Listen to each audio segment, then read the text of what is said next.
नमो भगवते वासुदेवाय। एक समय धर्मराज युधिष्ठिर ने भगवान श्री कृष्ण से कहा, हे वासुदेव, हे मधुसूदन, अधिक मास की शुक्ल पक्ष की एकादशी का क्या नाम है, उसकी क्या विधि है, उसका क्या महत्व है, यह सब आप मुझे बताने की कृपा करें। यह सुनकर भगवान श्री कृष्ण ने कहा, हे धर्मराज, अधिक मास की शुक्ल पक्ष की एकादशी का नाम पद्मिनी एकादशी है। इसे कमला एकादशी तथा पुरुषोत्तमी एकादशी भी कहा जाता है। हे राजन, वैसे तो प्रत्येक वर्ष में 24 एकादशियां आती है, परंतु जब अधिक मास अथवा मल मास आता है तब इनकी संख्या बढ़कर 26 हो जाती है। अधिक मास या मल मास को जोड़कर वर्ष में 26 एकादशियां आती है। अधिक मास में 2 एकादशी होती है, शुक्ल पक्ष की पद्मिनी एकादशी और कृष्ण पक्ष की परमा एकादशी। भगवान श्री कृष्ण ने कहा, मल मास में अनेक पुण्यों को प्रदान करने वाली एकादशी का नाम पद्मिनी एकादशी है। इसका व्रत करने पर मनुष्य कीर्ति को प्राप्त कर वैकुंठ को जाता है, जो मनुष्यों के लिए भी दुर्लभ है। हे राजन, अब तुम इस व्रत को करने की विधि सुनो। इस एकादशी का व्रत करने के लिए द्वादशी की रात को व्रत का आरंभ कर देना चाहिए तथा कांसे के पात्र में जौ आदि का भोजन करना चाहिए और नमक का सेवन नहीं करना चाहिए। भूमि पर सोएं और ब्रह्मचर्य व्रत का पालन करें। एकादशी की सुबह ब्रह्म मुहूर्त में उठे और शौच आदि से निवृत्त होकर दंत धावन करें और जल के 12 कुल्ला करके शुद्ध हो जाए।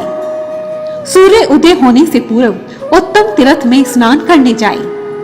स्नान के जल में गोबर, मिट्टी, तिल, कुशा और आंवले का चूर्ण मिलाकर फिर स्नान करें तथा श्वेत वस्त्र धारण करके भगवान विष्णु के मंदिर जाकर पूजा अर्चना करें।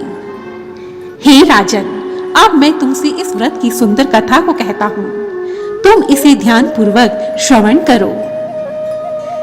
हे मुनिवर, पूर्व काल में त्रेता युग में हेहई नामक राजा के वंश में कृतवीर्य नाम का एक प्रतापी राजा महिष्मतीपुरी में राज्य करता था। उस राजा की 1000 परम प्रिय स्त्रियां थी, परंतु उनमें से किसी को भी कोई पुत्र नहीं था जो कि उनके राज्य भार को संभाल सके। देवता, पितृ, सिद्ध तथा अनेक चिकित्सकों आदि से राजा ने पुत्र प्राप्ति के लिए बहुत प्रयत्न किए, परंतु सभी प्रयत्न असफल रहे। तब दुखी होकर राजा ने तपस्या करने का निश्चय किया। राजा के साथ उनकी पत्नी पद्मिनी ने भी तपस्या करने का निश्चय किया। पद्मिनी इक्ष्वाकु वंश में उत्पन्न हुए राजा हरिश्चंद्र की सुंदर कन्या थी। तब पद्मिनी भी अपने पति के साथ वन में तपस्या करने के लिए जाने लगी। दोनों ने अपने राज्य का भार अपने श्रेष्ठ मंत्रियों को सौंपा और राजसी वेश त्याग कर गंधमादन पर्वत पर तपस्या करने के लिए चले गए। उस पर्वत पर राजा और रानी ने 10,000 वर्षों तक घोर तप किया।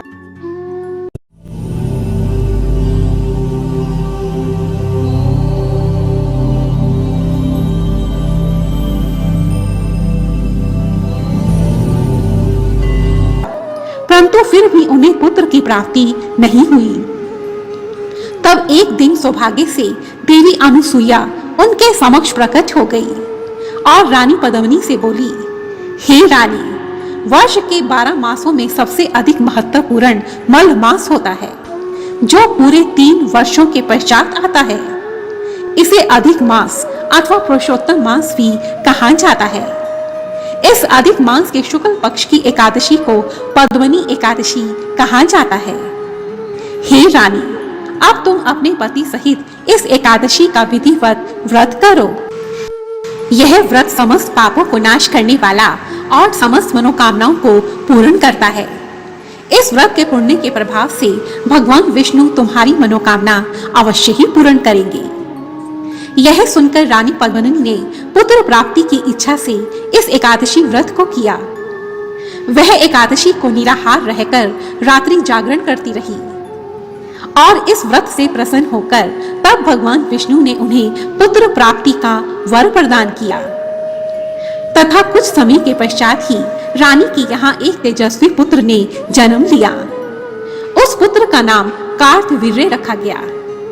कार्तवीर्य बहुत बलवान थे और उनके समान तीनों लोकों में कोई बलवान नहीं था। तीनों लोकों में भगवान के अतिरिक्त उनको जीतने का सामर्थ्य किसी में नहीं था। अंत में भगवान श्री कृष्ण ने कहा, हे राजन, यह सब पद्मनी एकादशी व्रत का ही प्रभाव था। जो भी मनुष्य अधिक मास के शुक्ल पक्ष की एकादशी का विधिवत व्रत करते हैं, वे इस लोक में यश के भागी होकर अंत समय में विष्णु लोक को जाते हैं। जय श्री नारायण। बोलो जय श्री हरि। और यदि आपको यह वीडियो पसंद आई है तो प्लीज मुझे कमेंट सेक्शन में जरूर लिखें और मेरी ऐसी ही दूसरी वीडियोस को देखने के लिए रेड कलर के बटन को प्रेस कर मेरे इस चैनल को सब्सक्राइब करें और साथ ही बेल आइकन को भी जरूर दबाएं ताकि मेरी आने वाली सभी वीडियोस की नोटिफिकेशंस आपको टाइम पर मिलती रहे। धन्यवाद। जय माता दी।